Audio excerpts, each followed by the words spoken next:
2, 1. Hey, everybody, we are back one more week with Tavern Talks, where we sit around in our bar, grab our drinks, and talk D&D. I am your host, the Tabletop Misfits GM, and I have our returning guests, Chris and Josh, both from the Dungeon Stream Studios, or Dungeon Studios, and Dungeon Stream, and they're going to be launching a whole bunch of other things here in the next few months. But we also have a new guest, Joseph, who is a professional game master, and also we've just recently learned he is part of the circus, which is pretty awesome. Well, Renaissance Fair, but it's pretty awesome. So, introduce yourself, Joseph. Hey, I'm Joseph Warner. I'm Munchendaster, is sort of my nickname on if you know me on any of my social media. I write Dungeons and Dragons content. I just put out a Kickstarter. I do a bunch of modules out, some stuff on the Roll20 Marketplace, and just hey, check me out if you see any Munchendaster anywhere. But that's me. Yeah, Cool. been So, playing D&D for a long time. yeah, so we're going to ask him a couple questions here in a few seconds, but what we are here for tonight is we are here to talk Feywild. We are here to discuss and banter, and if glasses or cups are thrown at the screen, so what? We are going to go over what we're hearing coming out for the new book, as well as our own little insider ideas that we might have when we start a Feywild or fairy based or chaos game that they are creating. But before we do that, Joseph, I'm just going to ask you a couple questions. I've asked everybody else here on it. Is how long have you been playing? What got you into D&D? And since you are a professional, what got you into being a pro for it? So You're gonna have to remind me of the other two because I you're good. only remember the first one. All right, Yep. so how long have I been playing? I started playing Dungeons and Dragons Second Edition. I think my first time I ever sat down formally and played official Dungeons and Dragons. I was about 12. Okay. My older brother had been hanging out with my cousin and some of his friends, and they were a little older, and they played some games. And he came home. It's like, oh, you guys got to play this. I'm gonna dungeon master. And that's kind of what got me started. And then, by the time I got to be around 16, I kind of took the reins and started dungeon mastering for him, and just found that I liked that more than being a player. And he rather would be a player anyway. So then I started dungeon mastering for, so just took it over. And then I was like the forever DM in my friend group for like a million years, 21 years, and, which is to where we are now. I'm still the forever DM in my friend group. Right. And that always the case. I think most of us are the forever DM in our groups. I think Josh. I don't think I've ever seen you play a player, and I've been around for a little bit. Um, Yeah, I haven't played in a long time. Chris, you're our newest and our most fresh game master. So Chris has only been playing for 2 years, 1 year. 1 year, a little over 1 year. You were just talking about starting when you were like 12, and I'm just like, I'm so jealous of you guys with all these years. And I want to say something about that though. Like, don't undersell yourself because of your newness. Because think about it, the average player nowadays has only been playing about the same amount of time as you, and the game format that we're playing, they came out like 6 years ago, right? So like, Yeah. how far ahead of you? I only started playing Fifth Edition 3 years ago, when right 2019 is when I started playing Fifth Edition. So it's like, what head start do I really have? Like, you played Imagination that's as a fair. kid, right? Yeah. Like, Oh yeah, yeah, so man. My action figures were never the right? characters they actually Yeah. were. And I you had grab my it. own running story. Right, not to I mention, didn't get to you be grab the sword, you grab the stick out of out of the forest, and you go beat a tree, but it's not a tree; it's an ogre, and you're just whacking at it. Saying, you know, this is how we've all developed our creativity, right? I just learned a bunch of useless mathematical formulas that won't help me now. Right? I know how to play second edition D&D. It's like, I know what a THACO is. Like, oh great. Right? Like, everyone Yes. cares. Everyone cares so much about my THACO of -2. Yeah, the mechanics have definitely changed over the Oh years. yeah, one They hundred keep percent. changing things. Lore has changed. Like, what was it? The Raven Queen. She used to be a really, really big deal. Now she's just kind of like a demigod now. She was like a god. Now it's more like demi, and they One of my changed things a lot. one of my players is like patrons the Raven Queen. She's just always talking about her, and I have to deal with that NPC a lot in my games to the point that I kind of dislike her. I have like a knee-jerk reaction, just like I hate that. I hate the Raven Queen. But that's just just in my campaign because he's sort of a bad guy in the situation, right? That's off subject. What was your second Oh, question? you're good. So you've been playing for since you were 12 years old. Um, what got you? What got you into D&D? Like, what was the spark that hit? Well, when I first started playing it, I mean, it was just like something to do. Well, but the spark was already there. When I discovered D&D, I was like, oh man, because like I said, talking about playing Imagination as a kid, Mm-hmm. I had already been playing games that were a semblance of D&D that just didn't have structure, right? Right. Like you're talking about with the action figures. Well, me and my brothers, we got a Nintendo 64 for Christmas one year, and we ended up getting the video game Yoshi's Island, which is like a paper two-dimensional side-scrolling RPG sort of game. It's like non-linear, kind of. And but anyway, the power went out. We had a hurricane. I live in Alabama, and we lost our power for 3 weeks. So me and my brothers had nothing to do, and we're like, "Oh man, we wish we could play this Yoshi game." So we drew little maps of like little houses and forests and stuff, and we drew them top down because it was easier to draw than three, from the side. We drew Right. like top down maps of everything, top down little characters on a piece of paper like tokens, cut them out, put them on, and then move them around. And when they got in fights and had to jump over things, we would do paper rock scissors, and we just like invented Dungeons and Dragons alone during a hurricane. Yeah. And we did that when I was like 8 or 6 or something, and we did that my whole life. And then when I finally saw Dungeons and Dragons, like looked at the rule book, I was like, oh my god, like stats, like why didn't I think of that? Like we could have an HP score, you don't just die instantly, right? Like what? And it just changed my whole life. And then so after that, I was like, this is kind of the thing to do. Like, Yeah. I've been obsessed with it ever since I first discovered it. Like we played every day, and basically like I at a point when I became a teenager and I took over being the DM, I was about 16 or 17, and my mom kind of basically me and my mom fought all the time, so I left the house and moved in with my friend. But the stipulation to moving in with my friend, his parents were really cool, and I had a big house. They didn't mind if I crashed. They were there all the time, and it was right down the street from my mom's house. But the stipulation was that I had to dungeon master for him and our whole friend group anytime they said, "Hey, we want to play now, dungeon master something," and I had to just get up and do it whenever, and I didn't have to pay rent. So I lived like that for like 4 years, basically, where just out of the goodness of their hearts and me dungeon mastering 24 hours a day, I ran like 2 campaigns from level 1 to level 20. One was like a samurai campaign with a real adventurous guy from 3.5. Mm-hmm. It was like just normal 3.5 game, but it just was like weirdly that I was doing it almost professionally then, but it was just like because I had nothing really to offer these guys. I was broke, and I'm like, please don't, make me sleep in the woods. The ogres, they're out there. I promise. I've seen them. Mm-hmm. Well, if anybody's out there who's a landowner and willing to rent out property for a DM, I'm hi, Yeah. right here.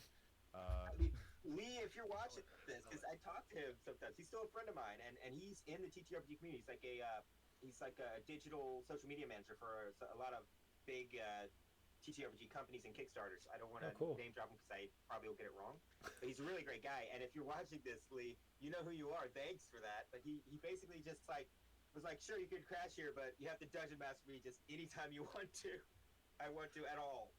And it'd be 2 a.m, and they'd wake me up, and be like, man, we want to go and explore that cave you were talking about the other day. And I'm like, oh no. I hope he sees this because he's a good dude. So talk about improv, right? You don't even have a choice. Can you imagine just being woken up and be like, "Game master for me"? You're like, That's it. So I need my dice rolls before breakfast. Yeah, coffee, please, coffee. And it was like summer break, right? So I mean, we didn't do anything but that for months. Yeah. And then it just sort of turned into forever because we were all high school dropouts. So we just stayed home and just played D&D all day.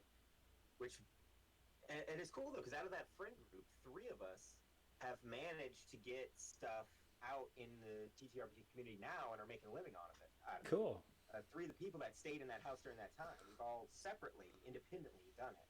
Nice. Could you imagine if you had the technology now, then, and could have just literally right off the bat Twitch all of that and just get that out there? Yeah. That would have been. It would have been amazing. Yeah, 10 years ago, getting anything out in the D&D world, or anything out in any Insane. media world was difficult enough. I mean, you had to have money or you had to have connections of some sort, and now it's open for the public and all on it, if for the most part. It's possible. Yeah, which is amazing. So, and then your final question before we dive into the chaos, which is the Feywild, is since you are considered and you consider yourself a pro game master, what was that step? Like, when did you make that step? It was because of COVID. Okay. I was a Renaissance Fair performer, and I had an entire 2020 booked up. Every weekend, I was in a different state doing a magic show, a juggling show, and I was gonna hit the whole country. And I was super excited because it was like my first big year. Like, I had done a bunch of like 7 or 8 month stretches here and there, but I've never done the whole route. Right. Right. I've been 7 years working at this Renaissance Fair magician gig. Yeah. And then I wake up and I go and I check my emails and I'm like, oh, there's a thing called COVID-19. That exists. Oh, what's this? All of my gigs, every single one has canceled in the same day. It was just like, oh, wait, I've lost everything. And then I go and turn around and I'm like, oh, whoa, what's this stimulus thing? Wait, I don't have like a normal taxable job, so that's not happening anytime soon, right? So I had to go through all this paperwork to get any kind of assistance, right? So basically just turned out to where like I can't get unemployment, I can't get a stimulus, I can't, and my job's gone. And I have bills due. And I've gotten I've got a car now that I have payments on because I had a whole year of events booked that I could count on. Right. So now it's like, I'm gonna die, right? Yeah, so no. I thought, what do I have? Skill wise, I've dedicated 7 years of my life to learning how to juggle things. Like I can juggle 5 apples. Like, okay, great. That doesn't pay the bills anymore. So what can I do, right? And I thought the only thing that I know how to do that I put enough time into that I could say that I'm really good at is Dungeons and Dragons. But I already understood the value of like entertainment industry, right? So I was like, nobody thought I could do it with magic, right? Nobody thought I could be a magician and succeed, but I did, and I kind of rubbed it in all their faces, right? But now I was like, well, nobody. I told my girlfriend, I was like, do you think I could do this Dungeons and Dragons thing and just charge people for it? And she was like, I don't think so. But do you think you could? And I was like, I want to try it. I'm going to take a week. And will you kind of help me get through this period? Because I just lost my job. Yeah. While I try to pursue this. And, I'm still with her now and she's so great because she was like, okay, I don't know if you can do it or not. It sounds like an insane, right. But I'll let you try it for a week. Right. And then I just, got online, and it was, but here's the thing, is also my timing. The timing of my desperation was also the timing of every single live Dungeons & Dragons game in the world canceling at the same time. Right. So it coincided exactly. So I immediately got on Roll20, and I had already been using all the technology. I knew all the VTTs. I had all the D&D Beyond stuff. I had already been playing online because one of my players lived in Japan. Okay. My friend group moved to Japan. So we had already been using Roll20, so I was a step ahead of the game on the technology. I already understood it all better than a lot of people that were new coming to it. So I jumped on there. I made 1 million listings. I made 1 million postings, and I started doing one-shots. And I was just like, anyone can play. Come in. We're doing it. $10. Let's go. And I just started, and the demand was there, and I was ahead of the supply catching up. So I got in really early and built up a big sort of a base. Awesome. And that's what did it. Because I had immediate success. By the end of the first week, I made like $250, and I was like, there you go. This is my job now. I'm not going to work at Walmart. I'm done. Yeah. No, that's fantastic. I know Chris is in the process of trying to do the same thing. Josh is in the process of creating a conglomerate. He does so much. Me too. I got like 5 businesses going. We've had so many conversations about what is going on in the different projects that each of our organizations and what we're working on together is coming up with. It's just insane. But busy guys. Everybody's busy. Not to mention I have a full-time job on top of it, which just kills me. You gotta get rid of that one. I can't. the United Oh, I States know. owns me, so Mm. I can't get rid of No, that I for a feel couple bad. of years. Both my older brothers have gone through that Yeah, whole situation. So yeah. man, I So feel you. yeah, so but we are not here to talk about us. We are here to talk about the chaos that is going on in the Feywild. So if anybody has seen right now, the new book that is coming out is all about this realm of chaos, this realm of wild magic, this realm of utter imagination kind of all coming together into a ball of just there's only one word for it and it's chaos. And it's all going to rival around the carnival, which I think is a really cool thought process because we you don't really see a lot of those types of games up until this point, and I have a feeling once this comes out, it's just going to blow up for everybody to make carnival games.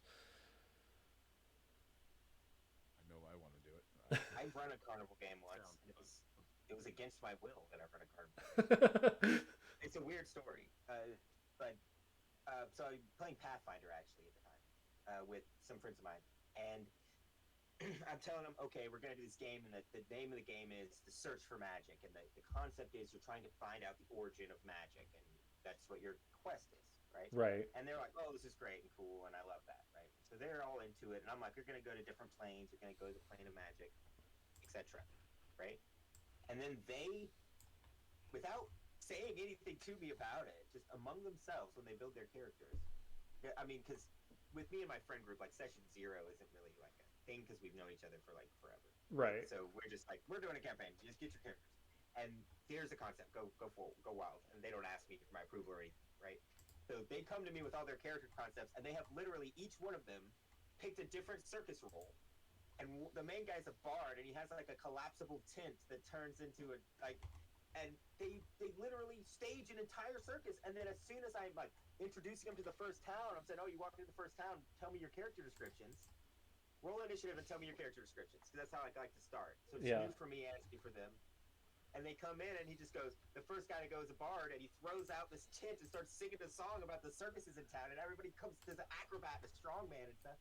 And I'm sitting here like I prepped for like a dimension hopping like Indiana Jones, and I'm getting the circuses here. Like, what am I gonna do? It was pretty insane. Uh, Pretty insane, but it was fun. I gotta say, if you're talking about the circus, like get ready for some over the top theatrics and performance checks, because every time they went anywhere, they were just like, "We're doing all this. Give us your gold. Yeah. How much Right. gold are you gonna give your party for performance?" Yeah. So what about you, Chris, Josh? The Feywild is coming. What does this look I like for you guys? it's gonna be insane. So I spent my day. I watched Ray Bradbury's "Something Wicked This Way Comes," and it's just right off the bat, it's already put in this like extremely grim fairy tale style world. Obviously, they're advertising it as it can be used for the whole family. So toned down, but there's definitely going to be like Rumpelstiltskin They're style bringing Baba shenanigans. Yaga into this. It can't be that toned down. Like truthfully, Right? let's just pull that curtain Okay, off right okay. now and just to say that what's happening. For the most part, I could probably agree to that. But they're also okay. Oh, I just tried to show this. The picture's not so good.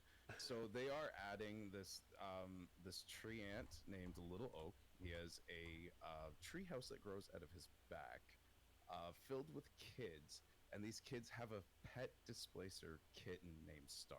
Now I will say the Plet Spacer kitten. I saw the pictures already, and they are just adorable. Like I want one. they've taken they've taken the baby bestiary. If anybody's ever seen that Kickstarter or that book that they created for that, and just threw that into the book. Truthfully, because the baby bestiary is just the cutest thing in the world. But from especially okay because they even say like the creator of this module he even said he took influence from that movie. Okay. So I'm gonna warn people right now: stay away from the rides. What's the movie again? Something wicked this way comes. It's It's a Ray Bradbury film. It was from the 80s. I watched it today. It was really good, actually. So if you guys haven't checked that out, go and check it out. It's a super fun movie. But yeah, there's definitely a lot of potential for crazy stuff. I could go on forever. Like I really want to learn about the ringleaders of the circus. That's I think the thing I'm most excited for. Just because this another thing you guys should know is this is connected to the Ravenloft setting, the carnival, Mm-hmm. right? So the Mr. Witch and Mr. Light are actually Shatter Kai. So that's like that goes to show you because they were once the leaders of the carnival. Then when the carnival meets up with this carnival, the Feywild one versus the Domain of Dread one, when they meet up, they switch owners. So there's a whole lot of crazy stuff. I've been doing a lot of research on this. The map, especially, I mechanics involving time because time moves differently in the Feywild. Other mechanics that actually involve the backstory that I just meant. It's crazy. It's crazy. Okay. Uh, what about the mechanics involving time? What have we got? Time travel mechanics? No, there's a way to track the lunar cycle and to track time. This carnival travels realms on 8-year cycles, which eventually leads to them meeting up with the Domain of Dread, the like Carnival of Souls. I'll just call it that. Mm-hmm. So when the Carnival of Souls meets this carnival, they switch ownership. So Mr. Witch and Mr. Light were once owners of the Carnival of Souls. Now they got to come over. They're now here with this carnival, which they dubbed after their own names, Witchlight, and they like it. They do not want to go back. So as time will progress in this campaign, in this, encounter, the mood of all the NPCs will begin to change because they don't want to go back to the Domain of Dread. And So there's that's like and from what so you've much seen going and on. from what you've researched is there's actually a mechanic that's going to kind of play onto that. So you'll It's know when you on the map. step into certain areas what the change in emotion is going to be, which I think is interesting because when you look at wild magic and you look at these different chaotic uh, mechanics that they're implementing into it, a lot of it is going to change like this, and it's going to be everything. It's not just going to be one little piece of the puzzle. It's going to be the entire puzzle is just going to be, turn to the right or turn to the left. And So, everybody be ready because this is going to be a high role play. Not so much on combat. They are even advertising that every single encounter does have a diplomatic way out of it. mhm. So this isn't focused on battle. Frostmaiden was surprisingly more like that than the Frostmaiden Mhm. I found that it's like every time they're coming up against a big monster, they end up like just having this really polite conversation and like working things out. But that also had a lot to do with the players. Right. That's kind of how they wanted to do it. They could have fought, right? But I see how they're putting all that in, all the Yeah. different diplomacy options. So, what about you, Yeah, Josh? I, What's I your thought on this? Yeah, that's great. Absolutely. I love the diplomacy that they're adding in there, especially in the carnival type setting. I think that's a great way to go. There's going to be tons of different things going on, so I look forward to all the different skill checks and different things like that that are going to be involved everywhere you go. Um, and I look forward to some of the unique fey creatures that they have in there. I haven't got to see some of the stuff like Chris has. Real curious to see that map, Chris. And that link I shared to you, Josh, go to the adventure pack bundle, and it'll bring you to the Amazon, and you can kind of zoom in. Anybody who's going to look at that, I'm going to tell you right now, the person who took that photo was a cheeky monkey, and they made sure that the card handouts covered the one specific part of the map that actually shows the one carnival ride, which is identical to the roller coaster from the 80s D&D cartoon series. I noticed they nice. did that, and I was just like, you little buggers. Luckily, there's videos out there. If you guys go search around, you can probably find some videos that actually does show the full scope of the map, and you will see that little roller coaster. And I really like that they're doing stuff like that. They're really drawing like their whole world in. It kind of gives it a little bit of that Marvel feel too. But I mean, come on, if it's not the multiverse thing happening here, it's like they know what's in the pop culture. Like Marvel is in control of. Like they're not trying to fight against that. No. oh, nostalgia sells, man. Nostalgia Yeah. sells. Not to Yeah, you mention want, like, they this- are fighting. They are pulling every ounce of what was good out of second and third edition for these Oh, last yeah. couple modules. You say that, but they still haven't done Spelljammer. Like, where's my Spelljammer? I want a spaceship. I want to fly on a giant squid in space. And until I Yeah. do that in 5th edition, I'm not gonna be happy. See, now I don't know. So this is something that would be a little bit away from me. Is from what I thought Spelljammer was from another company that they were utilizing. So there might be, because I do know that there is a Spelljammer RPG out still that's been updated, but I don't know if it's for 5th edition or if it's its own module at this There was point. like a 2nd edition expansion that was Spelljammer, Yeah. and it just had rules for space pirates. D&D Oh. Beyond does have a Gith Illithid themed Yep. module, so I think there's some like spaceship type stuff That's in there. that's Yeah. where the Gith and the Illithid come from originally. Is The Spelljammer, yep. Mm. Yeah. Yeah. So I want a spaceship. Anyway, Yeah, Maybe 6E, man. we're gonna get a baby blink dog. We're never gonna get a 6E. Why would they ever give us that? We can just expect 6E 10 years after we die. That's what we think. Yeah. I We're really, never gonna see that. I see. I'm a little. I think that's going to happen a lot faster than we think. So if you take the way, I'm with you on that. so this is kind of the spoiler portion of how D&D has been built. So if you look at third edition, you would look at fourth edition. Well, let me rephrase that. Look at third edition. You look at second edition, and you look at where fifth edition's going. There's three things that you notice where they started moving to the next edition. The first one is they started reproducing old material. The second one, they started putting out books faster because they're running out of time. In the third edition, it's already being talked about. So you get those three mentalities going at the same time. Sixth edition is just right around the corner. The only difference is it going to be that much different, or is it going to be a 5.5? That's where I don't think know, I they would like to go. see it. They go 5.5. Because if you look at it, they're putting out. So when they first pushed out fifth edition, they put out what three books maybe that year, and then they pushed out 2 modules the second year. How many are we getting this year? Strixhaven.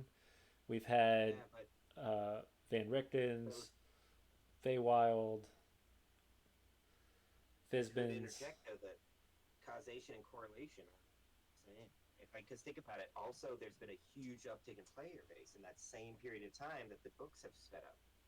True. So they're trying to keep Right, more so- and more of an Is it- influx. is They're it they're that, following they're what they're doing is they're following the money. Let's be honest. But them going to 6th edition may be also, like you say, may be inevitable because eventually they're gonna want to say, "Oh yeah, all that stuff you bought from us, you can't use it anymore. Buy this new stuff." Right. Like they're I gonna mean- want to do that. And especially with Right. it being the same company that makes Magic the Gathering, because I love Magic the Gathering cards. However, anytime you play Magic the Gathering in a professional sense or in a tournament sense, you only play the last 3. Maybe you can play the last 3 sets, and that's it. Yeah, talking about the meta and Magic. Oh my god. Yeah. Standard. I tried the competitive MTG thing for a while, man. It's Yeah. terrible. It's a I did terrible it. concept. I did it in high school and the beginning of college, and I did really well. And but the problem was at that point I was paying for my addiction, so Yeah, exactly. Thinly Yeah. veiled gambling addiction, and by Yeah. thinly actually not veiled at all. It's like, hey, Yeah. don't gamble. Buy Magic cards. yeah, buy Magic cards. Okay. Oh, you won the state championship. Yeah, you did. Okay, but the next How much set's did you coming pay? out. The next set's coming out next week. So you're like, Mhm. well, I'll just go buy 6 boxes then. Oh wait, all my money's gone. Like like this is what happens. That's it. Did you win? I was never good enough to win anything. It was just losing money only. So it's like you could win every once in a while, it'd be nice. So Uh, we've talked about the realm and what is going to be like the mentality of the Feywild. Now, so what are we would going into the family? uh, we are? I mean, we're going to Sorry. dive into the Well, Feywild a little bit. well, that's actually the purpose of this module. They even say they want this so you can go and you can add this to your campaign when you want to introduce your characters to traveling to the Feywild. So this is supposed to be like a gateway, right? You get to the carnival, you get introduced to the shenanigans that is the Feywild, and then you can continue your regular story that you were intending on telling through the Feywild. But you can use this as that segue from going from the regular material plane and then going to the Feywild, and that's like its whole purpose. So they made it so it's very open ended to just insert it into any campaign that you're running and really give the DM a really good idea of the Feywild. And they're even adding other creatures too for races. We're gonna get the Harrigan, which is rabbit folk, and fairies. Yeah. So that's kind of like that's what they're doing. They even have the background, the Feywild Wanderer, the Witchlight Hand, so you can be a Fey who's been imprisoned in this carnival and is now breaking out. And there could be a way that you even introduce somebody who's coming new to your table as a PC. Bam, put in the Witchlight, throw them in as a Witchlight Hand, fairy, or even, maybe the rabbit folk, and then really give you an idea of what the Feywilds are like. That sounds awesome. Absolutely, dude. I think that's a great way to kind of introduce people into it too. It's I it's want to kind of get the book. creative. I want to get Chris is super excited about this book, so Yeah. and we'll have to have Chris come back on like and just have Chris and just watch him just dissect the entire book, because it's There you go. I haven't been this excited about launch a D&D book in a minute either. Van Rieken's I was like, oh, Strahd 2, kind of cool, man. But this one I'm like, all right, the Feywild is awesome. It's got this crazy, chaotic, sort of already established lure of where it's like you're kind of afraid of the Feywild. right. Like just to, you go there and you don't come back. Right? That's kind of the established lure is like, don't go there if you want to return ever again. Yeah. So to have a thing that's dedicated to going there, it's kind of like, oh, and you put that into any campaign that's already an established like, Faerun kind of world. You put them in there, and you're like, hey, you're gonna go to the Feywild, like, oh no, that's like Right. that's good, and it's got the built-in plot hook. But then at the same time, it's like if you're a DM and your players are just like, we're going to the Feywild, we're a circus.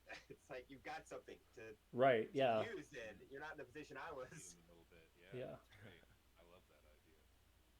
And I mean, for me, the Feywild is a place where like natural selection is like cranked up to like. Yeah. Magic is natural there, So Right.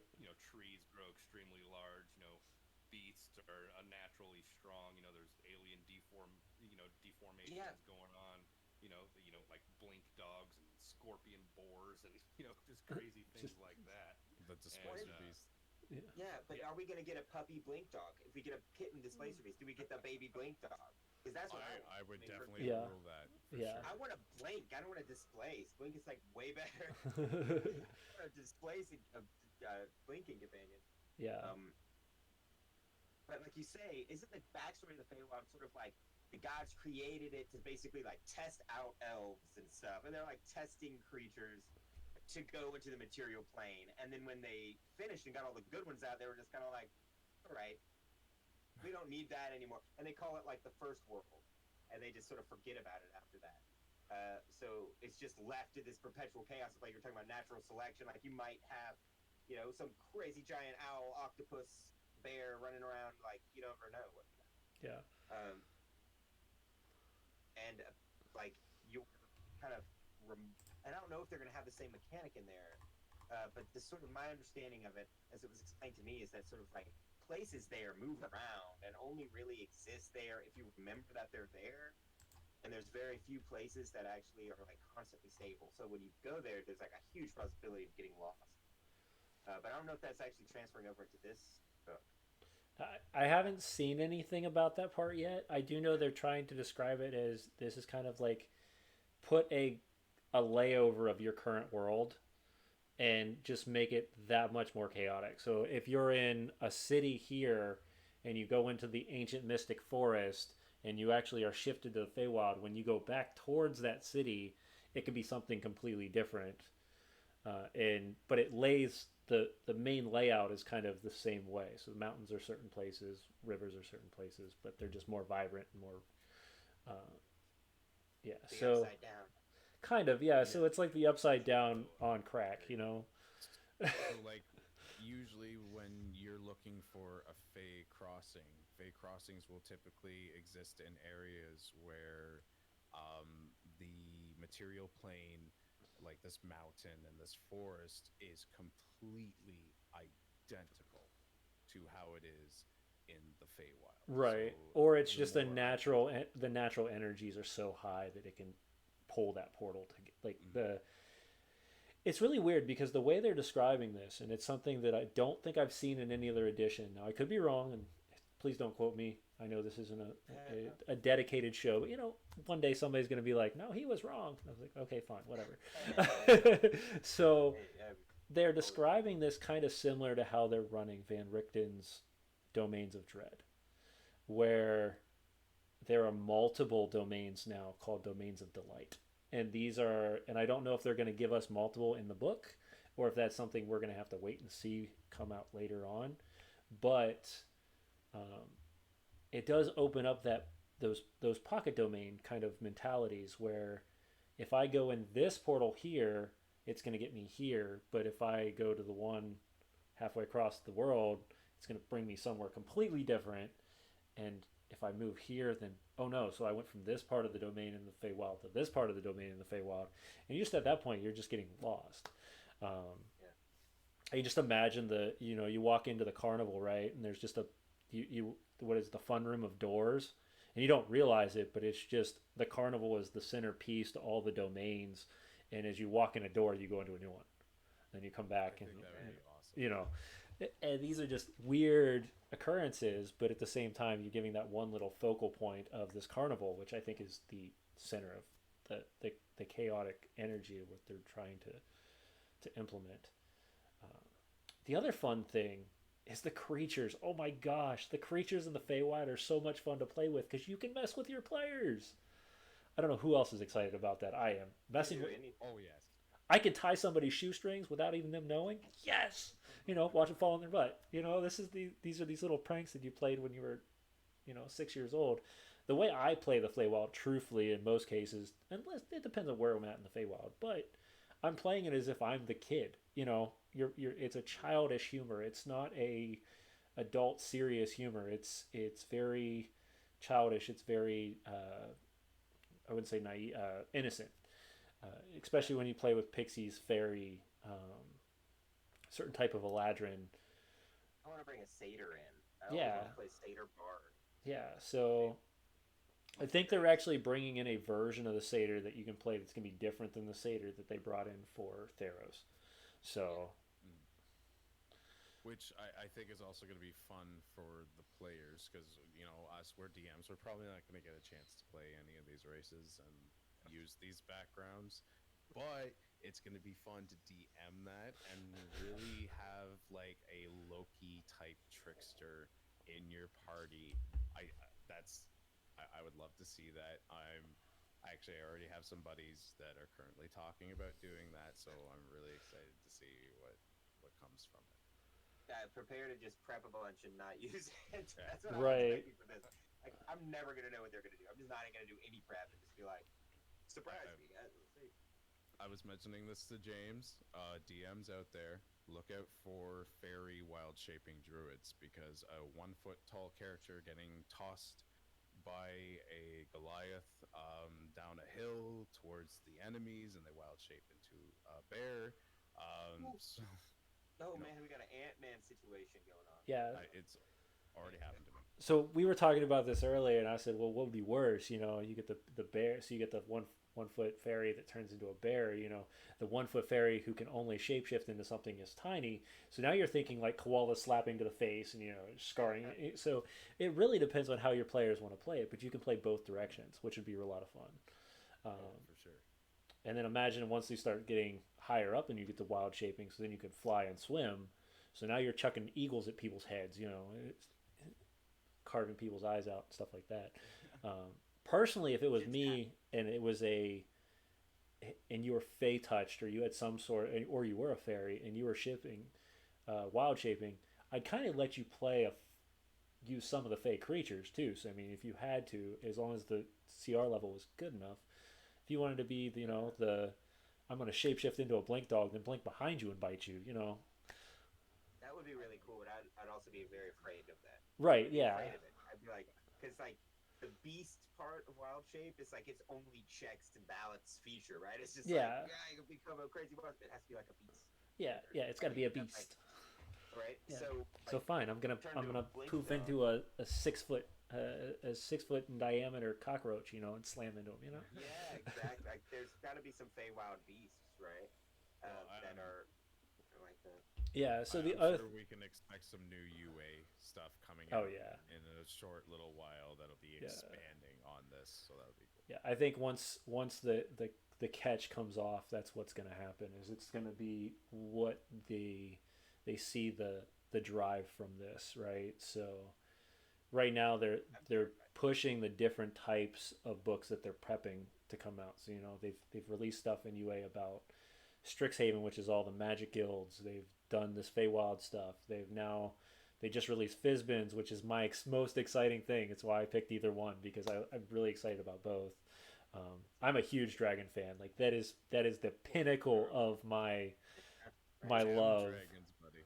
Yeah, so I've literally built an entire campaign around the cosmetology of dragons ruled the world, like legitimately. Man, I love that. Because I made a TikTok the other day and got 4 views on it where I was just like, dragons mess with the cosmology of D&D to me because why don't they just control the universe? Like, Yeah. why haven't they killed all the gods? Like, what are they doing? They're just like hanging out in a cave? Like, come on. Yeah. Well, I mean, that's where you have to kind of come up with these really strange things. It's the same thing with like the Tarrasque. If there was more than one Tarrasque in your world, you'd have no world. Can you imagine if two just decided to clash together? What that would mean? You'd be surprised how many things can just destroy your world. Yeah. Realizing it. Right? Yeah, you're like James, on your point, it's like Godzilla versus King Kong. Like yeah. Your world's gonna get messed up. Yeah, no. So in my world of with the dragons is the whole original reality of how the world was terraformed was the fight between Bahamut and Tiamat. Like it ain't ash like and as the tail hit the ground, it erupted the mountains and where valleys were and all this stuff. And then that's also how we created that's how the dragons themselves were created because it was Tiamat tearing the heads off of, or not Tiamat, it was Bahamut tearing the heads off of Tiamat and then casting him to the earth. And of course, at that point, they would each form their own dragon of the different chromatic forms. So, and then as a guardianship, Bahamut pulled himself apart in a different way, a much more magical and protector way to fend off against this. So then you have this good and evil sitting that are these massive creatures. And of course, your players are playing in a world that they're all floating around in. So it was a lot of fun. It was a 3-year campaign. It was great. I loved it. That sounds amazing. But as I've always told, I was telling Chris earlier, is when I ever plane shift a game, it for some reason once we move to a different plane, the game falls apart, and it's not even it has nothing to do with. It usually has to do with time at that point for some weird reason. I've had the same thing happen to me twice. So I threw my group into the first layer of hell due to a rip that one of the warlocks decided he wanted to tear open to go to his home realm, and then we had a 6 month where a bunch of our players had to leave due to military obligation. And when we got back, we're like, yeah, we're gonna start right where we ended, and everybody's like, let's not let's start something else. And I was like, I've been prepping 6 months for this campaign. I hate you all. Well, I can throw this notebook away. Yeah, it's not even like a piece of paper. I can throw a entire like book away. And we did the same thing when we heard about the Feywild the first time. It was a smaller campaign I was running with friends. Now I haven't done this with any of my pro games. My pro games are pretty solid. But this is my back home, Yeah, friend group for that sure. we run with, and I was like, hey, guess what? Owl folk and rabbit folk came out, and I'm here to mess with you all. And we threw them in the Feywild for like 3 sessions. They're like, get us out of the Feywild. We don't like this. And I was like, oh, I have okay. there's like 3 rabbit folk in my. I have like a really big sort of open world Yeah, Discovery play game going on, and I have 3 rabbit right now running around. I've been watching them, kind of like judging them as they go about it. I mean, I think it's not too OP. It's really cool. It's kind of on par with the cat people. yeah, the Tabaxi. They don't have any crazy game breaking mechanics that I've seen so far, but it's the flavor play that has come out of those rabbits has been amazing. So you have the entire spectrum from what's up doc to the whole other end of the spectrum that I'm not going to mention. And we go through the whole all of it. And there's so much like gold and role play to be had with the rabbit Yeah. folk. And I don't even know what's going to happen with the owls. Yeah, so you're gonna get the difference between the guy who bites into the lollipop, that version of the owl, Oh yes. and then you're gonna Yes. get the very what is it, the Guardian? I can't remember the book the song. Yeah, the Guardians of Gahul. Yeah, so you've got the very much more stricter version, and it kind of gives you that whole spectrum as well. I have a feeling. So Man, yeah, I want to play like a old grumpy owl wizard now. yeah, Just right. saying, like, that would be really a great So game. the game the thing is, since we all are not gonna sleep tonight, we're just all gonna flip out of this, relaunch the stream, and we're all gonna be owls, and we're just gonna run the game. Yeah, we No. do the owl game, the owl campaign. Um, but yeah, so here's an interesting question I have for at least the three of you. If you have a homebrew world, what is the Feywild going to do to that? How are you going to be able to? How are you planning to implement that into your world? We're going to go around the circle here, so I'm going to start with Chris. It's already been affecting my players. I have a campaign for my real life players that is based around a certain alignment, dimensional disturbances, and the planes start shifting around. Fey crossings are opening up. They already had to deal with a forest that's near a Fey crossing that was affected by a dryad. And they are going to get to a point where they're just going to end up randomly shifting. So it's going to be fun, especially like the time mechanics, because time moves differently, and that's another thing in this book that I'm really, really wanting to look into. Is they have plans for working the time mechanics. I want that. Yeah. I want that now. We've needed it for 100 years. Now the bad thing Yes. with all that is that's just more stuff that the game master has to keep track of. This is just how this goes. I'm It's very okay cool. with that. Yeah. Yes. Yeah. We need it. We need to know what day of the week it is. I mean, I've had so many times players like, "What month is it?" And I'm just like, Yeah. "It was My winter." whole last campaign- week." My whole campaign is based in a year. So they've got 1 year until the major event happens. So every campaign, I have a notebook, and I am tracking what day they're on, what month they're on, because as we get closer to the alignment, sooner or later, those spellcasters are going to start triggering the wild magic table Nice. without Like the that. wild magic feature. I like that. I love So the that's wild going to be fun. All right. So Josh, Eneron Online. What is that gonna do to Eneron? Well, Eneron Online is pretty much already soaked with a lot of Feywild stuff. I mean, Okay. the wild magic that causes storms on the surface of the planet, Yeah. to the different species things that we have going on there.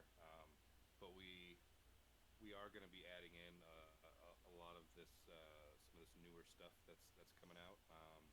And we'll be talking to the writing team to see how we can get all these goodies worked in there, and working properly. But one cool thing about Enron is it's the world is shattered in a sense. You know what I mean? So there's like these points around that we call nexus points, and you know uh, nexus points can lead directly to the Feywild, Right. and things can get real different real quick for players going traveling through these nexus points. Um, so that's why I'm real interested in getting my hands on this new book, because I'm sure there's a lot of good stuff in there that we'll be able to put to good use.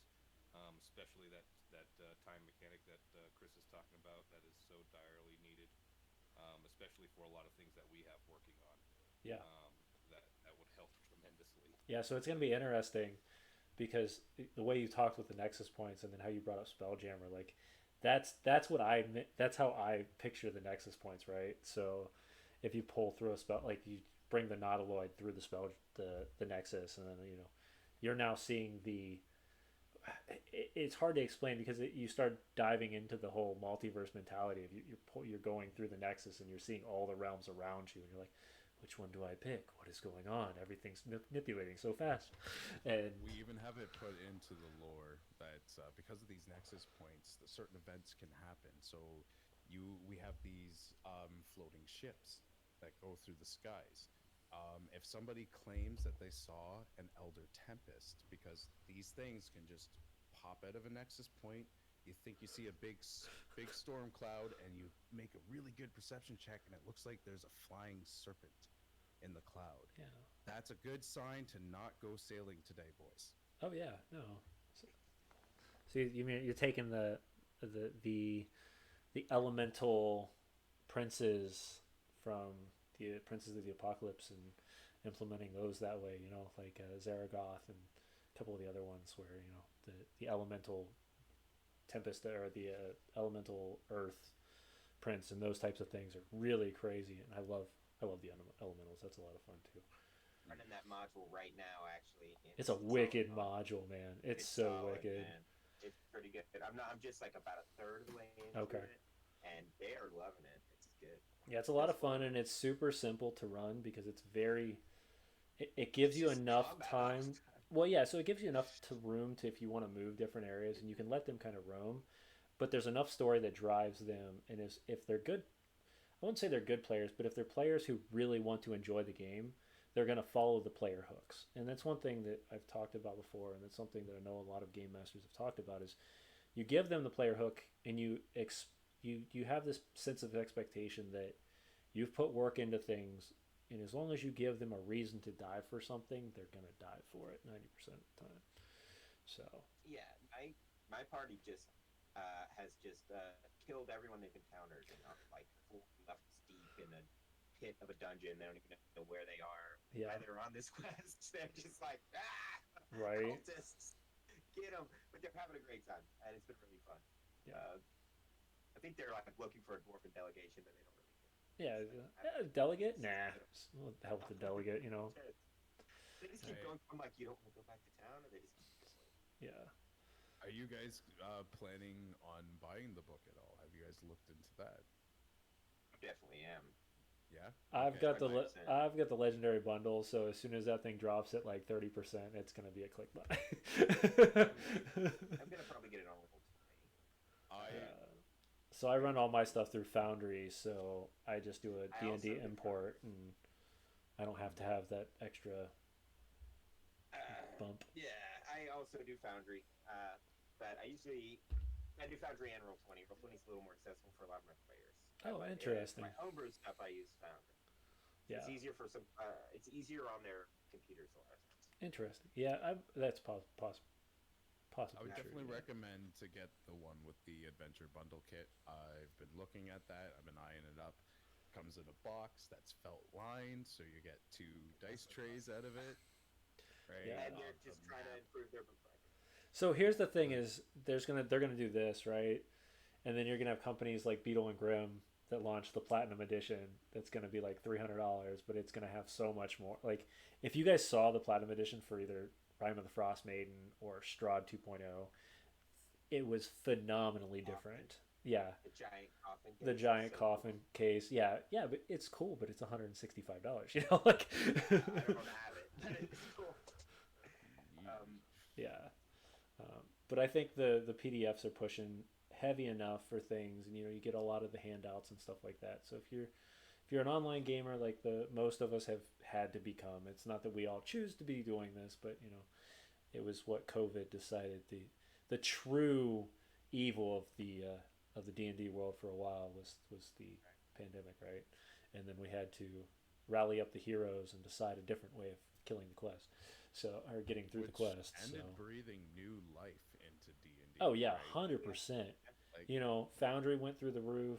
Roll 20 went through. I didn't even know what Roll 20 was until COVID hit. Because I was like, because literally I was sitting around the table, we were talking, and then the following week I was getting ready to prep a game, and this COVID thing hit, and I was like, oh no, what is this gonna do? Oh no. Like it sits in at this weird random time, and you're sitting at the house, and you're going, okay, I can't work, but well, maybe I can have my friends over, and then they're like, no, everybody stay away. You're like, well, how do I play games then? How do I just load the Xbox up and go shoot things? No, that's not fun. How do I get D&D on the world? definitely not the same. Yeah, so then you do stuff like this where it's just four people sitting at a table in your theater of the minding it, and then one of my buddies was like, "Hey, I saw this thing called Roll 20 where we can have a table again," and I was, so that's when I dove into it, and that's when they told me, "Hey, you know what? You should try to," and that's when I got the same bug bite that you did, Joseph, and I was like, "What if I can make money off of this?" Like, Turns out you can. you can, Well, that's the case. yes, There's so much hatred for pro GMs, and I'm just like, why? Like, what do you want from me? Like, you want me to play Dungeons and Dragons constantly. You all want to play my games, but like, you don't want me to eat food at the same time. Like, you want me right. to sleep in the street Well, and not dungeon master for you 24 hours a day. Like, I can't hold down a job and play this many games. It's just yeah, not physically possible. right. If No, you so want a dedicated person, yeah, you want a dedicated let me person, and you live. want somebody who cares about your game and who isn't, because the biggest thing I rolled mine was the biggest thing that changed me for my thought process was is there's so many people out there who don't want a game master. They don't want to take the extra time. It takes hours sometimes to prepare a game, and people don't realize that adds into your prep time. So if you're running a game, personally, if I'm running a normal game, it's going to be a 3 hour game. I'll go over a lot of the time because I want to make sure I end at a climax or I end at a cliffhanger of some sort. But uh, most of the time, that's a. I tell people, I said that's a good at least two. If we didn't stop somewhere that I already was ready for, that's at least 2 hours of prep time on top of it. So I've put 5 hours of gameplay to ready you for this, and you're not my best. And that's my other thing is you're not my best friends. We haven't been playing games for years. You want me to play the game for you. Like you want me to tell the story. So at that point, there has to be this entertainment factor, right? So this value. There's some great math to it too, man. It's like you hit on a great point. I'm super passionate about this subject, so I'm just jumping on it. But the the when you say like, yeah, you're not my best friend. Like, it's Yeah. like even if they are your friends, like, not that you should charge your friend. I'm just saying that like when it comes down to it, it's like you can be friends with someone and then still pay you to do it because basically we come to this arrangement. Like I have several regular players that play in all my games, Mm-hmm. and they'll tip me extra. I have a really great computer that they bought me for Christmas. That's Just awesome. shipped to my house. Just like they buy me all the books and like they just keep me as their dedicated dungeon master. And the exchange that we have is basically just like they are working all the time, and when they come up and they have good jobs, or like some of them are lawyers and computer engineers and stuff, Yeah. and when they get off of work, they want to sit down and play a good D&D game, and they want to do it on like a Thursday night or whatever, and they don't have a big group of friends that they can go out and play this with whenever they want to. I have a 24-hour 7 days a week, always on Dungeons and Dragons game, always going, perpetual Dungeons and Dragons. You can play at 2 in the morning. You wake up, you can come and play D&D in my server. Yeah. At all the time. So I'm like offering this arrangement where I'm like, I will dedicate my entire life to just making sure that you have something entertaining to do at all times. Right.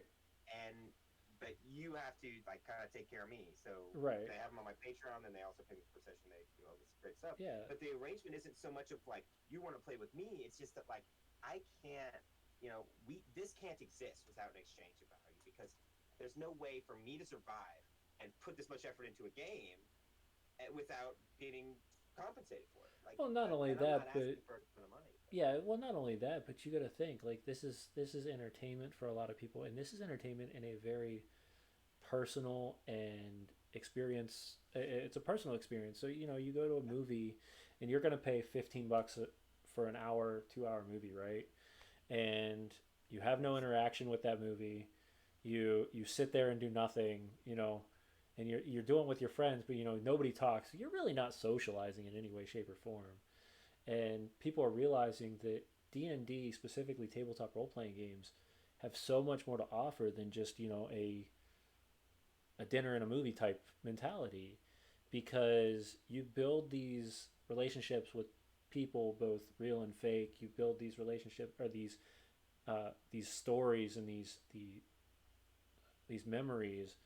And I can tell you some of my favorite things to do when I get back with friends of mine that I've played with for years is we don't even talk about what's going on in real life sometimes. It's like, dude, you remember when we killed this thing and dove down this dungeon, when stupid fell over, and like and they're like real life mentalities, and they're real life emotions. And I tell people it's great to see if you as a game master can get your players to jump out of their chair and cry, you've done something that most players will never see, and that's the fact that you're putting that emotional connection to the game.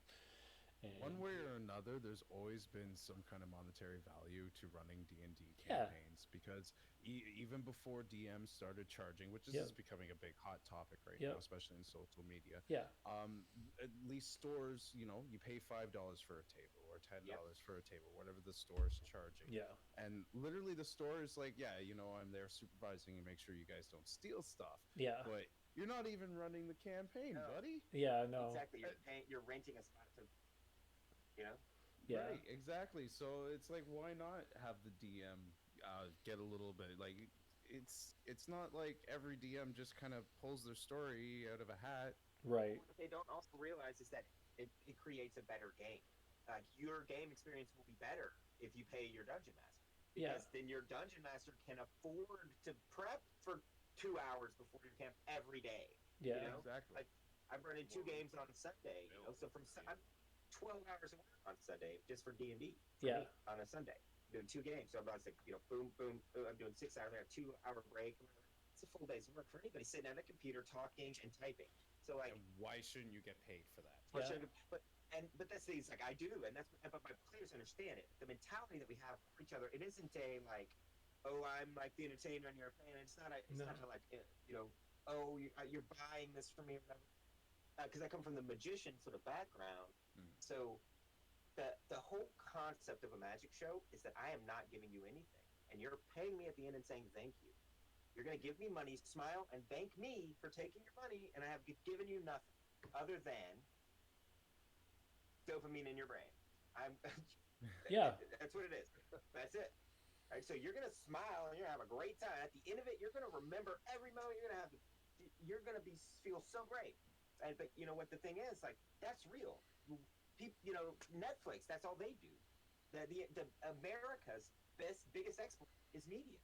Right. Oh yeah. Period. Right. So we are that. Right. And it's like, do you want good media? Yes. You acknowledge that an A-budget movie is better than a really terrible movie, unless that really terrible movie is just like is so bad that it's good. Right. Right. Yeah. The cult classics. Dungeon Master. Okay. Dungeon Masters are rarely so terrible that they become great. Yeah. No. It doesn't happen as often. So like you acknowledge that a well-funded entertainment experience is better than a poorly funded. What do you think your dungeon master is going to spend that money on?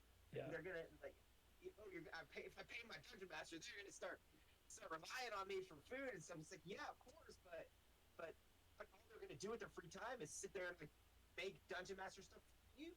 And Right. I make maps every day. I have the ability to sit here and spend my entire day creating every day. I wake up at 5 a.m. and I'm making maps. I make a map by 7 every day, right? Yeah. I'm doing Dungeon Master stuff because people let me. And they allow me to live the stream so that they can live their piece of it Yeah. when they play. Yeah. And it helps everyone. And then people that are against it are just like, Wizards is a monopoly, but no one else should make money on D&D. It's like, You're the ones making a monopoly for Wizard because all they're doing is just buying the book. Yeah. DMs all of a sudden world over just stops DMing. What has the Wizards got? They're just, well, I guess I'm leading on Magic the Gathering now. not even. Yeah, so we're pushing our we've been sitting here, chatting at the tavern here for a while. Is there anything that's really we're going to go around the table once again. What's the most exciting thing you guys are excited for this book coming out? And for the Feywild in general, like what is the one thing that you were so excited to implement in your tables, or make your players experience, or like what is your? I really just want to be able to make and play an NPC that is like a witchlight hand background bard that's just going to be absolutely crazy, and I think that's going to be fun. I'm really looking forward to those backgrounds and what they're going to give you with those as far as flavoring your character. So either playing or getting to DM somebody playing something from this, I think that's going to be really fun. Josh? I agree.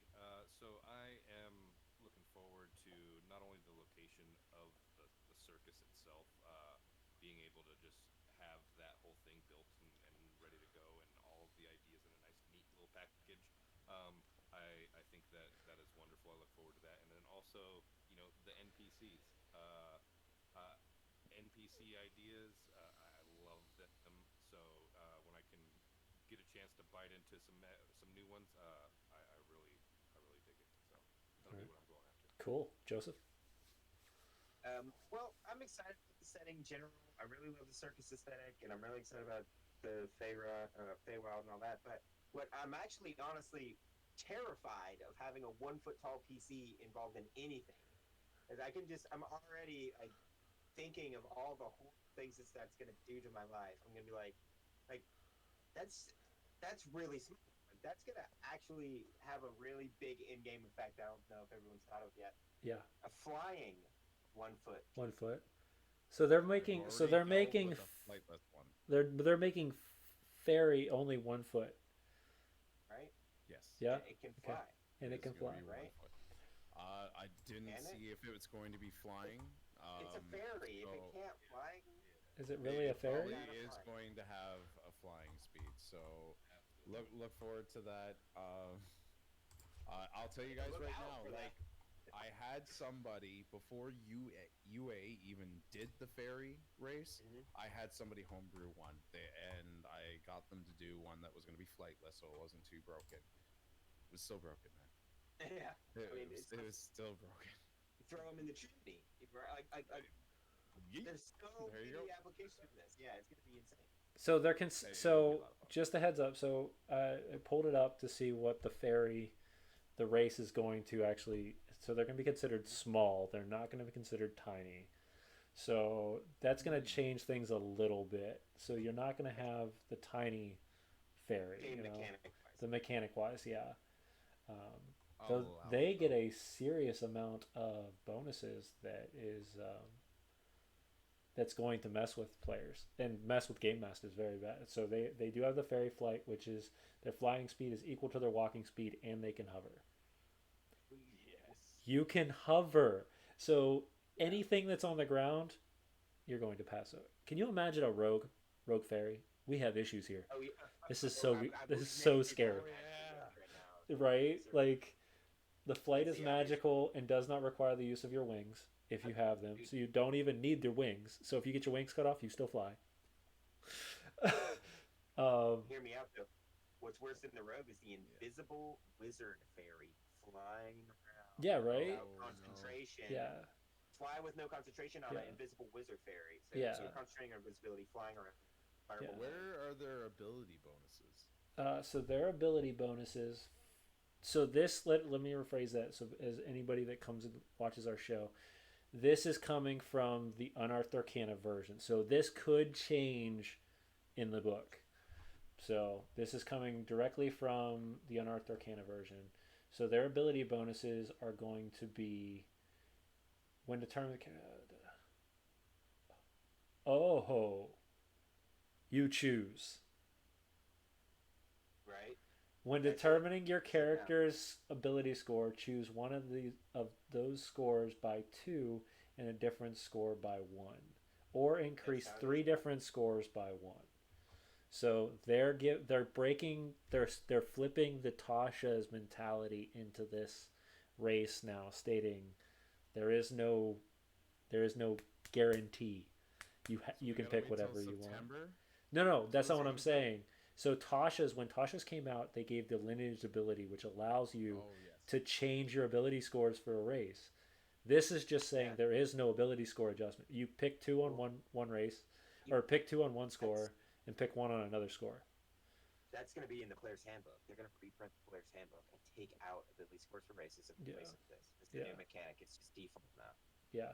So yeah, so Actually, they are so the creature type is considered Fey. Um, their their language is literally common plus whatever the DM will agree on. If you want to, it's literally these some of these comments That's that what it they're says. putting in here. Yeah, yeah. So it says your character Wow. can speak, read, and write common in one other language that you and your DM agree is appropriate for the character. Um, so I imagine there are That's probably going to be cool. some changes in when the actual book comes out. I think that's here's already how it was, though, right? here's the interesting thing, right? I don't know about if they're going to change this, and the reason I say this is because of everything that's currently coming out about this book and of what had happened since Tasha's. So since Tasha's, they've rewritten how the Drow are. They've rewritten how orcs are. You know, two of the most dangerous creatures that had intelligence in the D&D world for a while. I mean, were Drow and orcs, right? You know, they Yeah. did their things, but now you can have a smart orc who's also good and can, whatever. But or you can have the Drow that's kind of like Dritz and everybody wants to be Dritz, right? So there's Right? that. But you always could have, right? Yeah, you could have, but I think what it is they're now reassuring us allowing, that we can, right? right? So they're allowing you then to not only have one that's a good character, but now you can bring Society. an entire society, right? Hey, look at that! Yeah, I think the Thanks for storytelling the materials with that is great. thanks for the resubscription. That was awesome. Thank you, Chips Frito. So it caught me off guard because all the sounds came through. I was like, ooh. Always kind of had it Notifications. where, like, Yeah. there's no one's all evil, right? Like, no race is Right. truly all evil, right?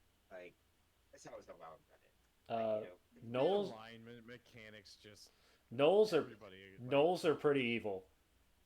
I don't know if you've ever read Knoll. they are demons. no yeah. Play Rhyme of the Frost Maiden. There are some good gnolls in Rhyme of the Frost Maiden.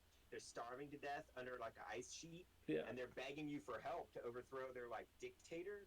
Yeah. And they're friendly and sort of nice to you because they're starving and they don't want to kill the humans. They're just like, our leader led us up here to this ice and we want to go back south. Like, please help us escape. And they're evil gnolls, right? But they're not evil.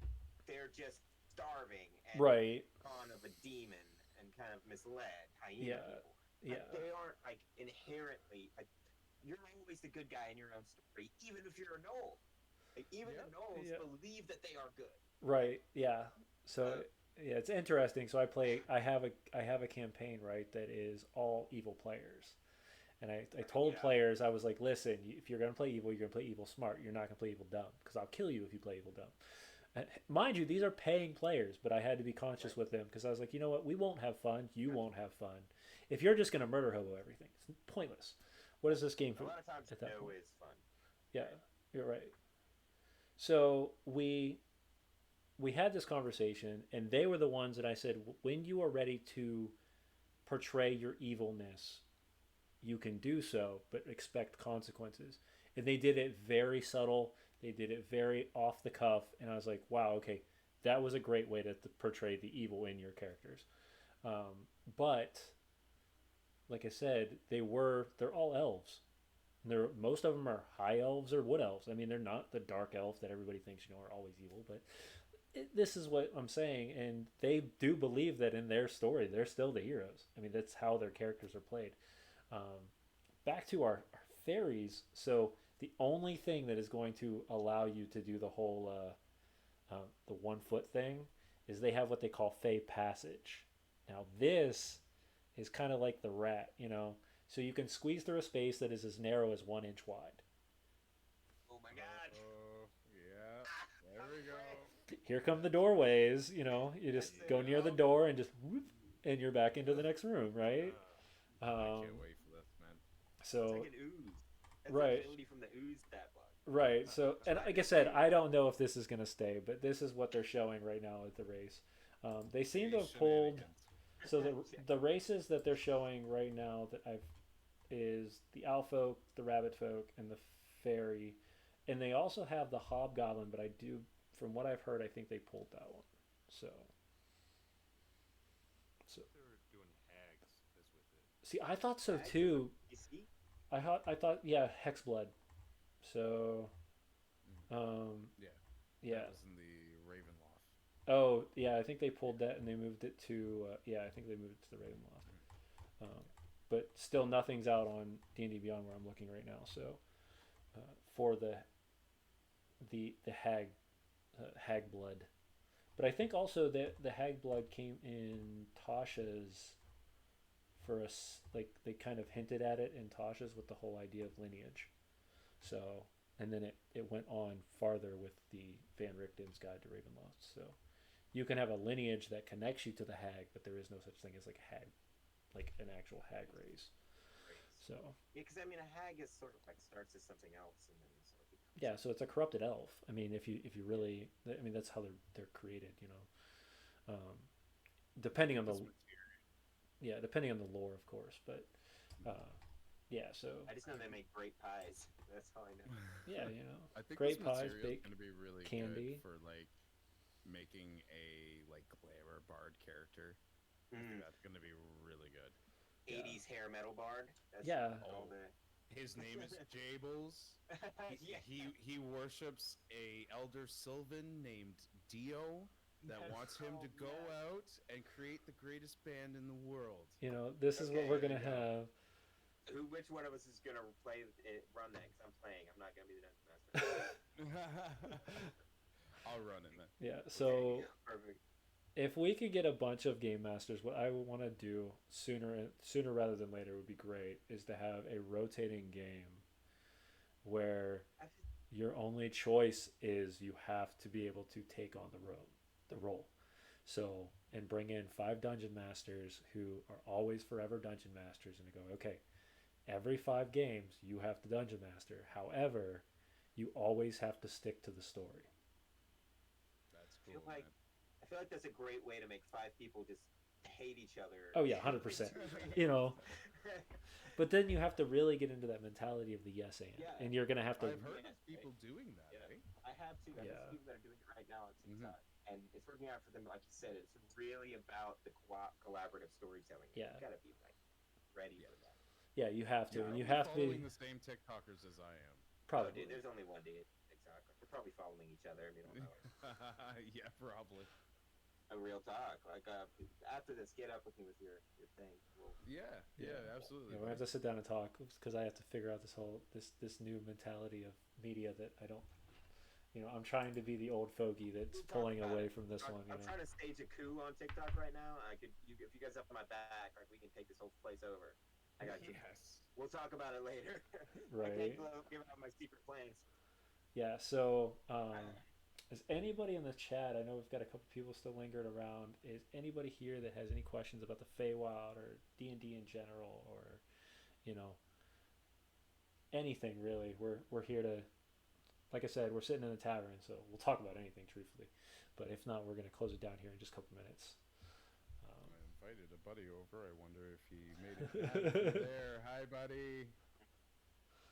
If you're there, we'll see. Yeah. So normally when we sit around at the tavern, we're talking about how to be a better game master, how to help people be better game masters, how to be better players, how to work with your game master, those types of things. We've broken down the DM's guide for the last couple of sessions, and it's been really a lot of fun to see tips and tricks because everybody game masters a little different. There's no game master that's the same, and it's definitely a cool way of just collaborating on that point. I'm gonna have to actually have a whole show that's gonna be nothing but pro gamer game masters and see how everybody game masters different even in that perspective, because you'd think there'd be a little bit of something that would be almost similar, but when I was talking with another one on Tuesday, he seems very different, and I'm like, okay, so now I'm like, okay, so how does this, you know? The best way to ask a DM, just one question you can ask a DM and find out exactly what kind of DM they are. Say, what would happen if someone was standing in a body of water and you cast lightning bolts on the water? Now, there's a lot of answers, like surprisingly a lot. Yeah. My ruling is it just acts like a normal lightning bolt, and there's no conductivity to the water because I don't do physics in D&D. Right. That's just my argument, right? Right. But I asked this on TikTok. I got like 100 different replies. So like, it goes into a 10-foot wide line instead of a 5-foot wide line. Yeah. It goes half the distance, and there's like 1,000 different mechanics on how to handle this one situation. I was like, this needs to be like the introductory question to like every game. Oh yeah. You tell me that. I think for a situation like that for myself, because I'm so new, I don't know how I would do it, because it would depend on the situation. Because if it's my players who are casting it and I heard them like, I'm gonna do this to try to conduct the electricity, I'm like, okay, I'm probably gonna allow that then. Yes, and then I'm going to show you what that does to somebody too, because if you're in the water too, guess what? You're getting zapped. Yeah, the yes and mentality again from this guy. I mean, that's a great mentality to have. Yeah. Sure. Yeah. Because you let them do it if this is their idea. I had one person reply that they said, if my character, she said, I allow my characters to decide how their spells interact with the world at large. So if the player says it conducts, then it does. But if they say it doesn't, then it doesn't. And I'm like, whoa, that threw me for a loop. Because I'm like from the old school style of just like, no. Like, there is no gravity. You magically are compelled towards the ground. Like, that's how physics is. There's art physics, it's magic. Yeah. Well, you're providing entertainment / challenges for people, right? So it's got to be challenging, but it always has to be entertaining as well. Oh yeah, 100%. So a lot of DMing is really just reading people. Yeah. Right? Like, just read your players, see what they want, and I think that's where we talked about session 0, or Corey mentioned -1, where you really, really talk to your players and see what their expectations are from the campaign. Yeah, so you have to dive back into, I think, episode 1 or 2 of Tavern Talks, where we talked about this, and we created this new version. So we created this new pre-session to this pre-session, right? So it's session -1, and this is where you're diving into the big story rather than the little points of your character itself, where you're asking, are orcs and or not orcs, are elves and dwarves naturally hating each other still, or like the Tolkien-esque mentality, or is it, or is everybody still the same, or is everybody separated and everybody's completely segregated? And these different questions that you ask to make the big world feel, and then slowly you just dive down to the building your character. But the more your players are involved in these types of things, the more they get invested into the story, of course, and then it also negates any issues of presenting content that might be triggering to people, right? And that's really important, I think. So to make sure that you establish the tone to everybody and make sure you know what lines are drawn in the sand, then you can work around that, and it will make sure that it is still very entertaining for everybody, because now you're not making anybody uncomfortable. Yeah. Absolutely. And I like that people are being more sensitive to that now, right? Because like back in the day, it was like they didn't care, and nobody cared. And you're gonna say, if you're the dungeon master, man, you're gonna do whatever you want to in your campaign. They just Oh. you tell them to shut up. I'm sure there's still gatekeepers out there. A lot, But, probably. Yeah. But that was the hopefully standard, we'll wean them out. right? Get them Yeah. out of the mix. Go. Yeah. Yeah, so I agree. I'm kind of the devil's I'm gonna play devil's advocate on this, and that is the fact that you get those people who want to do everything that's off the wall, and you have to have some sort of balance between the two. So I had a player who came up with an idea of this necromantic fairy vampire, and I was like, okay, now how is this gonna work? And we couldn't come to an agreement on, no, this is how I just want to play this. And I said, but why? Like, you realize what this downfall is. So it's a vampire, so you're never going out in the morning. You're a fairy, so you have to follow rules. I was like, and you're a necromancer. I'm like, it's too much. You won't have fun with this. They're like, oh, I'd love it. I was like, if you can bring me a why, you got it. Because that's what I tell everybody. I was like, if you can give me the why, then I can figure out how to put it in the game, or put it in the story. I do the same thing with my players. It's like, oh, I want this artifact. Okay, what's the story? Yeah. Is it in your story? Can you fit it in the story? Yeah. Yes, you can. It is allowed then. Yeah. Which has gotten me in bad situations because it has given me a Hexblade Warlock with Black Razor as their pact weapon. He swatted 2 rot trolls like they were flies. That's okay. I have a half Hexblade Warlock and a half Vengeful or Paladin of Conquest. Ooh. I'm actually in the process of letting my players in my big game. It's like 150 plus people playing on Horns, and I'm letting them submit their own homebrew content now to my website. Nice. So like, Awesome. I had to come up with some rules for how to yeah, homebrew content. So this is like my checklist I came up with. I haven't been working on this today, and we just stumbled into this conversation. But like the first rule is like you say, why storyline wise? Tell me a roleplay reason why this is happening. Number 2 though is the butterfly effect. I'm like, if I apply this ruling you want me to make to every other situation that will ever happen in unbiasedly, is it going to destroy the world? If yes, you can't do it. Right. No, I agree 100%. And the third one comes down to like, is it going to help like add fun to not just you but to the whole group and as a whole, or is it going to create like a problem? Because we're dealing with this massive amount of people, right? So like, it's a funny example. I'll give you 2 examples. I had to say no and undo something one of my co-DMs in the server had done, because I'm like the top one. I have to check all this stuff. So I'm like, all they did was let someone bless like holy water flask of alchemist one time. They said, sure, that's cool. They were in the middle of fighting a bunch of demons. They were all going to die. He wanted to give them a handout, so we helped him out and let him do that once. Yeah. And then that was months ago. We forgot all about it. Everything's going fine. I turn around today and I'm like, oh, what's happening in Grimner's workshop over there? They've made 400 bottles of radiant fireball. They're gonna drop them all in a temple. Like, they made a nuke. Like, they literally made a nuke in a barn. And I'm like, okay, like, this is like such a small change that the butterfly effect destroys the world. Because they weren't making it. Some other players found out they started making them. So we have like a nuclear race happening right here. Like, okay, you can't bless the alchemist fire anymore. Yeah, no.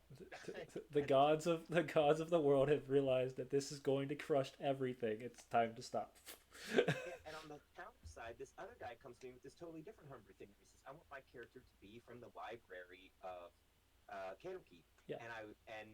And so we started talking about his backstory, and this is objectively much larger of a change to the world, because basically he was like, I want the entire known universe of York to be inside of a book in Candlekeep that I opened one time, which changes the entire fabric of reality.